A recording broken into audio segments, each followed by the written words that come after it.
Item ಯಾವುದೇ ಇರಲಿ try ಮಾಡಿ ಆಚಿ ಚಿಕನ್ ಮಸಾಲಾ. ರಾಜ್ಯದಲ್ಲಿ ಎಲ್ಪಿಜಿ ಅಭಾವ ಇರೋದ್ರಿಂದ ಆಟೋ ಚಾಲಕರು ಇದೀಗ ಕಂಗಾಲಾಗಿದ್ದಾರೆ. ಎಲ್ಪಿಜಿಯಿಂದ ಸಿಎನ್ಜಿ ಹಾಗೂ ಇವಿಗೆ ಶಿಫ್ಟ್ ಆಗೋದಕ್ಕೆ ಸಜ್ಜಾಗಿದ್ದಾರೆ. ಸಬ್ಸಿಡಿಗೆ ಪಟ್ಟು ಹಿಡಿದಿದ್ದಾರೆ. ಎಲೆಕ್ಟ್ರಿಕ್ ವೆಹಿಕಲ್ನ ಮೊರೆ ಹೋಗಿದ್ದಾರೆ. ಅಭಾವದ ನಡುವೆ ಸಿಎನ್ಜಿ ಆಟೋವನ್ನ ಖರೀದಿ ಮಾಡುವುದಕ್ಕೆ ಚಾಲಕರು ಇದೀಗ ಸಿದ್ಧತೆಯನ್ನ ಮಾಡಿಕೊಳ್ತಾ ಇದ್ದಾರೆ. ತಿಂಗಳು ಕಳೆದ್ರೂ ಕೂಡ ಎಲ್ಪಿಜಿ ಆಟೋ ಚಾಲಕರ ಪರಿಸ್ಥಿತಿ ಮಾತ್ರ ಚೇಂಜ್ ಆಗ್ತಾ ಇಲ್ಲ, ಸುಧಾರಣೆ ಕಾಣ್ತಾ ಇಲ್ಲ. ಹಾಗಾಗಿ ರಾಜ್ಯದಲ್ಲಿ ಏನಾದರೂ ಪರ್ಯಾಯ ವ್ಯವಸ್ಥೆಗೆ ಸಾಲು ಸಾಲು ಸವಾಲುಗಳು ಎದುರಾಗ್ತಾ ಇದೆ. ಆಟೋ ಚಾಲಕರ ಜೀವನ ಬೀದಿಗೆ ಬಂದಂತಾಗಿದೆ. ಆಯ್ಕೆಯನ್ನ ಮಾಡಲೇಬೇಕಾಗಿದೆ. ಇದೀಗ ಬೇರೆ ದಾರಿ ಏನಾದರೂ ಎಲ್ಪಿಜಿಗೆ ಬಾಯ್ ಹೇಳಿ ಸಿಎನ್ಜಿ ಹಾಗೂ ಎಲೆಕ್ಟ್ರಿಕ್ ಆಟೋಗಳತ್ತ ಒಲವು ತೋರ್ತಾ ಇದ್ದಾರೆ.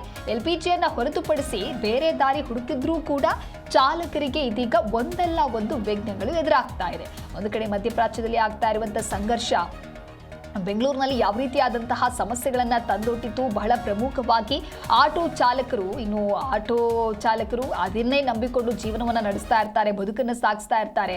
ಆದ್ರೆ ಆಟೋಗೆ ಗ್ಯಾಸ್ ಇಲ್ಲ ಅಂತ ಹೇಳಿದ್ರೆ ಆ ಪ್ರಯಾಣಿಕರನ್ನ ಆಟೋದಲ್ಲಿ ಹೇಗೆ ಚಾಲಕರು ಕರೆದುಕೊಂಡು ಹೋಗೋದಕ್ಕಾಗತ್ತೆ, ನಮ್ಮ ಜೀವನ ಹೇಗೆ ಸಾಕುವುದು ಅಂತ ಹೇಳಿ ಸಾಕಷ್ಟು ಆಕ್ರೋಶವನ್ನ ವ್ಯಕ್ತಪಡಿಸಿದ್ರು. ಇನ್ನೊಂದು ಕಡೆ ಗ್ಯಾಸ್ ಸಿಕ್ಕಿದ್ರೂ ಕೂಡ ಅದಕ್ಕೆ ಮತ್ತಷ್ಟು ಕಾಸ್ಟ್ ಅನ್ನ ಇನ್ಕ್ರೀಸ್ ಮಾಡುವುದು, ಅದೇ ರೀತಿಯಾಗಿ ಅಕ್ರಮವಾಗಿ ಕರಾಳ ದಂಧೆಯಲ್ಲಿ ಮಾರಾಟವನ್ನ ಕೂಡ ಮಾಡಲಾಗ್ತಾ ಇತ್ತು. ಆದ್ರೆ ಈಗ ಏನಾದ್ರೂ ಪರ್ಯಾಯ ಮಾರ್ಗವನ್ನ ಕಂಡುಕೊಳ್ಳಲೇಬೇಕು. ಇಲ್ಲ ಅಂತ ಹೇಳಿದ್ರೆ ಈಗಾಗಲೇ ಅವರ ಜೀವನ ಬೀದಿಗೆ ಬಂದಂತಾಗಿದೆ.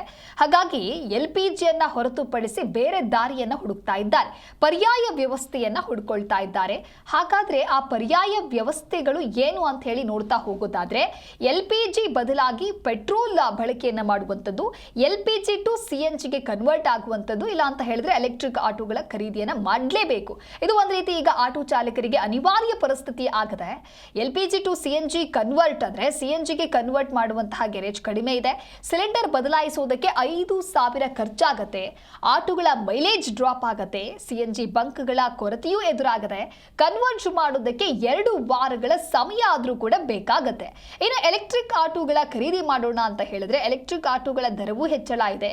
ಹಳೆ ಆಟೋ ಮಾರಾಟ ಮಾಡೋದು ಕೂಡ ಈ ಒಂದು ಸಿಚುಯೇಷನ್ ನಲ್ಲಿ ಆಟೋ ಚಾಲಕರಿಗೆ ಬಹಳಷ್ಟು ಕಷ್ಟ ಇದೆ.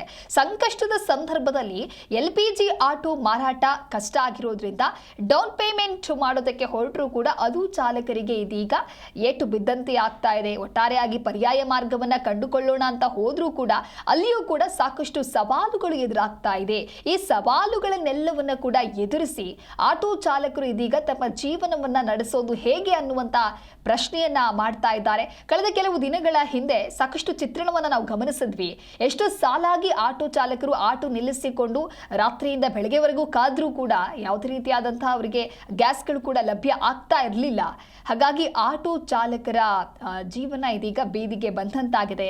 ಇನ್ನು ಇವರನ್ನೇ ನಂಬಿಕೊಂಡು ಮನೆಯಲ್ಲಿ ಇರ್ತಾರೆ.